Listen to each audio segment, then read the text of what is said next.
গুজরাট টাইটান্সের কাছে হারার পর কেকেআর কি এবার সত্যি আইপিএল থেকে বিদায় নিচ্ছে? আর হারের পর কেন কেঁদে ফেললেন অধিনায়ক অজিঙ্ক্য রাহানে? শুভমান গিল আর রিঙ্কু সিংকে নিয়ে তিনি এমন কি বললেন যা শুনে আকাশ থেকে পড়ল সবাই? রাহানের সেই অবাক করা বয়ান কি হারের যন্ত্রণা নাকি সম্মানের লড়াই? সবটা জানাবো আজকের এই ভিডিওতে, তাই একদম শেষ পর্যন্ত সাথে থেকো।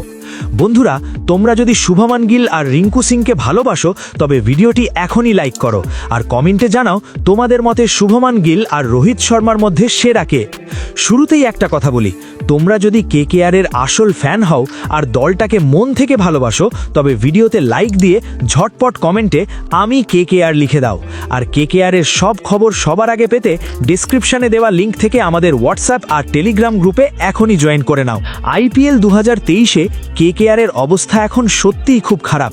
গুজরাট আর কলকাতার মধ্যে 25 নম্বর ম্যাচটা ছিল নরেন্দ্র মোদী স্টেডিয়ামে। কেকেআর ভেবেছিল আজ তারা জিতবেই, কিন্তু শুরুতেই মাত্র 32 রানে 3 জন বড় ব্যাটার আউট হয়ে যায়। যদি ক্যামেরন গ্রিন এসে ওই 79 রানের ইনিংসটা না খেলেন তবে কলকাতা 100 রানও করতে পারত না। শেষ পর্যন্ত কেকেআর 180 রান করে। জবাবে গুজরাট যখন ব্যাট করতে নামে তখন সাই সুদর্শন আর শুভমান গিল মাঠ কাঁপিয়ে দেয়। পাওয়ার প্লেতেই তারা 50 রান তুলে ফেলে। তখনই সবাই বুঝে গিয়েছিল যে ম্যাচটা কলকাতার হাত থেকে বেরিয়ে গেছে। এই নিয়ে টানা 6 বার হারল কেকেআর। এই হার হয়তো সমর্থকরা কোনো দিন ভুলতে পারবে না।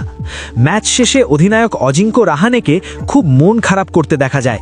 তিনি বলেন, আমরা জেতার জন্য অনেক চেষ্টা করেছি কিন্তু কোনো সুযোগই পাচ্ছিলাম না।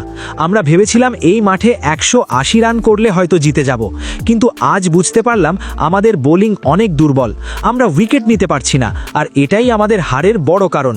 আজকের হারের দায় আমাদের বোলারদেরই নিতে হবে। তবে হারের দুঃখ থাকলেও শুভমান গিলের প্রশংসা করতে ভোলেননি রাহানে। তিনি বলেন, শুভমান খুব ভালো ক্যাপ্টেন হিসেবে নিজেকে প্রমাণ করছে। ভবিষ্যতে ও অনেক বড় ক্রিকেটার হবে। রিঙ্কু সিংয়ের খারাপ ফর্ম নিয়েও রাহানে দুশ্চিন্তা প্রকাশ করেন।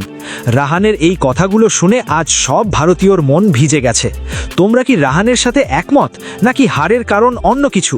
তোমাদের কি মনে হয়, কেকেআর কি আর ঘুরে দাঁড়াতে পারবে? কমেন্ট করে অবশ্যই জানাও। ভিডিওটা ভালো লাগলে লাইক করো আর চ্যানেলটা সাবস্ক্রাইব করে রেখো। দেখা হচ্ছে পরের ভিডিওতে। জয় হিন্দ।